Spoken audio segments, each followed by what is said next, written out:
Patriot missiles to be made in Europe, he said. The two leaders will talk about it.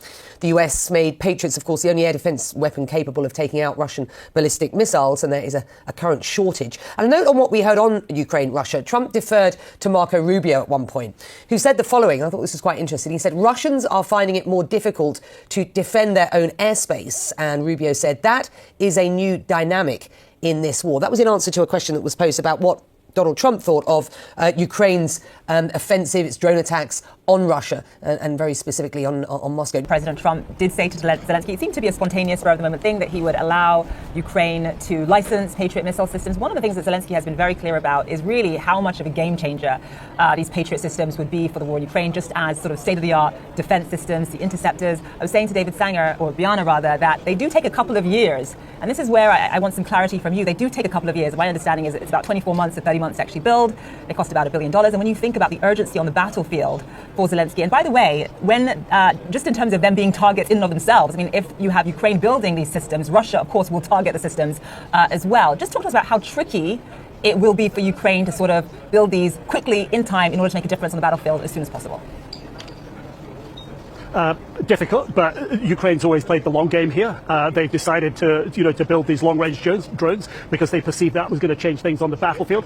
I mean, let's face it, this isn't the first time Ukraine has cried out for military support. It was, artillery shells at the beginning, and then it was modern battle tanks. And NATO and the United States, part of NATO, they just sort of said, no, can't get there, can't do it. The nature of that conversation has changed over the years, but President Zelensky has been pressing and asking for these Patriot missile defense systems for some time now, for quite a number of, well, probably going back, not specifically on these, but a couple of years pointing this out.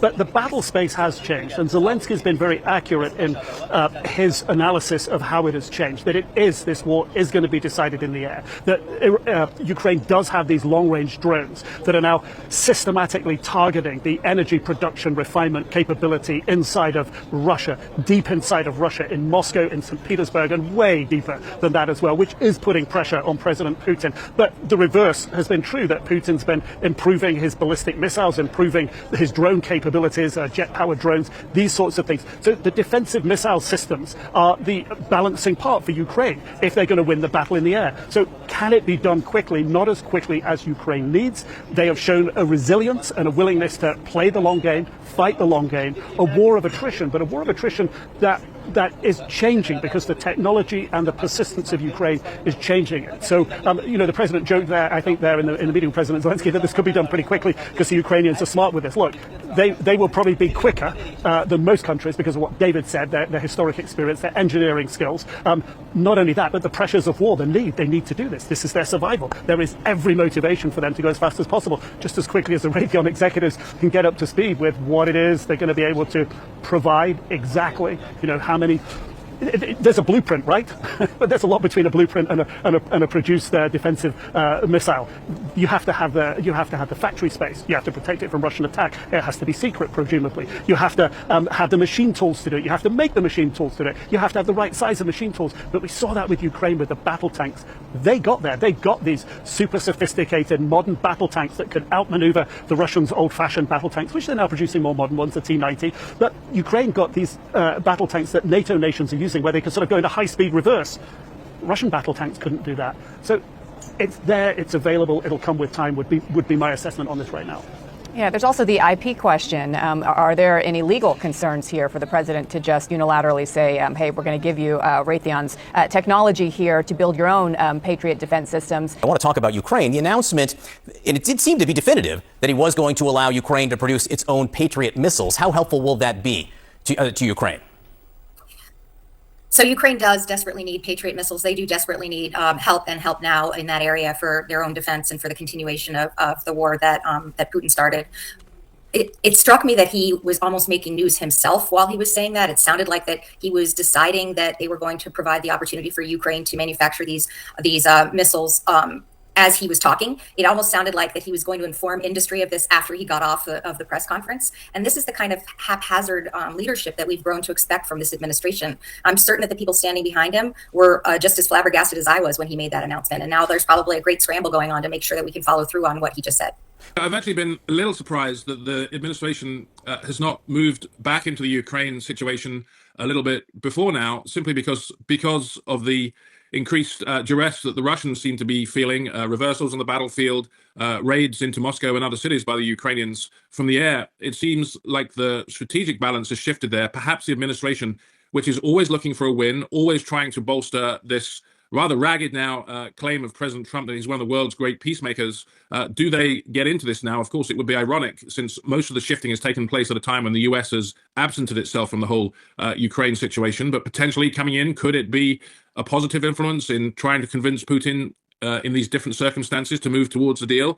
Perhaps that's a possibility. You do have to wonder, however, the president has given the license for these Patriot missiles to be produced. The president could always take away a license for Patriot missiles to be produced if something happens to anger him.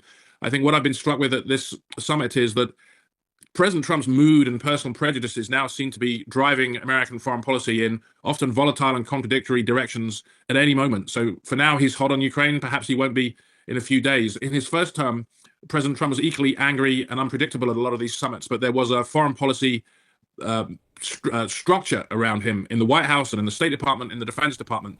Now none of that exists. Everything exists just to act in accordance with President Trump's moves in any moment and to create almost a strategic architecture around them in retrospect to suggest that he knows exactly where he's going. But there doesn't seem to be a lot of a plan in any American foreign policy right now.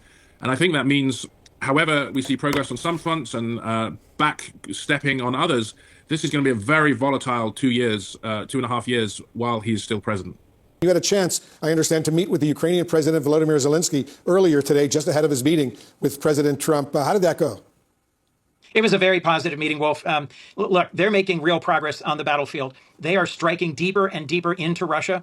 What we haven't accomplished as a country with sanctions, they're now accomplishing with missiles. They're blowing up oil refineries. The people of Moscow and St. Petersburg are waiting in line for gas at the gas pump that's hours long, and it's beginning to sap support for this war from the Russian people.